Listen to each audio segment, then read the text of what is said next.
ಎಲ್ಲರಿಗೂ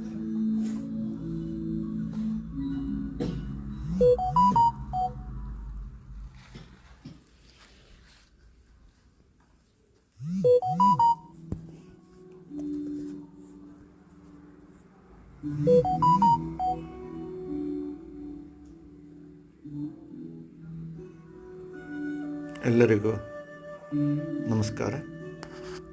ನಾನು ಯೋಗಾಚಾರ್ಯ ರವಿನಾಥ್ ರಾವ್ ಅಂದ್ಬಿಟ್ಟು. ಇದನ್ನು ನಾವು ಬದ್ಧ ಕೋಣಾಸನ ಅಂತ ಅಂದ್ಬಿಟ್ಟು, ಬಟರ್ಫ್ಲೈ ಪೋಶ್ಚರ್ ಅಂತ ಹೇಳ್ತೇವೆ, ಚಮ್ಮಾರರ ಆಸನ ಅಂತ ಹೇಳ್ತಾರೆ, ಕಾಬ್ಲರ್ ಪೋಶ್ಚರ್ ಅಂತ ಹೇಳ್ತಾರೆ. ನಾವು ಈ ಥರ ಮಂಡಿ ಜೋಡಿಸಿ ಕೂತ್ಕೊಂಡು ಮಂಡಿ ಅಗಲ ಮಾಡಿ ಮಂಡಿ ಪ್ರೆಸ್ ಮಾಡಬೇಕು. ಕಾಲು ಬೆರಳಿಡ್ಕೊಂಡು ಮತ್ತೆ ಮಂಡಿ ಪ್ರೆಸ್ ಮಾಡಿ ನಿಧಾನವಾಗಿ ಮುಂದೆ ಬಾಗಬೇಕು. ನಮ್ಮ ಹಣೆ, ಮೂಗು, ಬಾಯಿ, ಗಲ್ಲವನ್ನು ಟಚ್ ಮಾಡ್ತಕ್ಕಂಥದ್ದು. ಇದನ್ನು ಮಾಡೋದ್ರಿಂದ ಲೇಡೀಸ್ ಪ್ರಾಬ್ಲಮ್ಸ್ ಏನಿದೆ, ತೂಕ ಯಾರು ಕಡಿಮೆ ಆಗಬೇಕು, ಮಂತ್ಲಿ ಸರಿಯಾಗಿ ಪೀರಿಯಡ್ಸ್ ಆಗಲ್ಲ, PCOD ಪ್ರಾಬ್ಲಮ್ ಇದೆ, ಇರ್ರೆಗ್ಯುಲರ್ ಆಗುತ್ತೆ, ಇಂಥವ್ರಿಗೆಲ್ಲ ಬಹಳ ಅನುಕೂಲ ಆಗ್ತಾ ಬರುತ್ತೆ.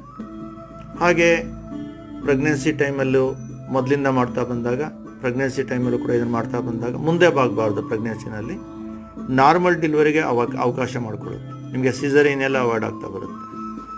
ಇದರಲ್ಲಿ ಇನ್ನೊಂದು ವೇರಿಯೇಷನ್, ಈಗ ಮಾಡಿದ್ದು ನಾವು ಇನ್ನೊಂದು ವೇರಿಯೇಷನ್ನು. ಇದನ್ನು ಪ್ರತಿದಿನ ಮಾಡಿ, ಯಾರು ವೆಯ್ಟ್ ಲಾಸ್ ಆಗಬೇಕು, ಈ ಪೀರಿಯಡ್ಸ್ ಪ್ರಾಬ್ಲಮ್ ಸಾಲ್ವ್ ಆಗಬೇಕು ಅಂತಂದರೆ ತುಂಬ ಬೆನಿಫಿಟ್ ಸಿಗುತ್ತೆ. It is very good for ladies monthly problems, PCOD problem, irregular periods. You do regularly, it will go for normal delivery. This name is called Baddha Konasana or cobbler posture. They are very beneficial for weight loss, reduce your stomach, activate the inner organs, the body. Practice daily, you get more benefit. Little more videos, like, subscribe and share the video. Thank you.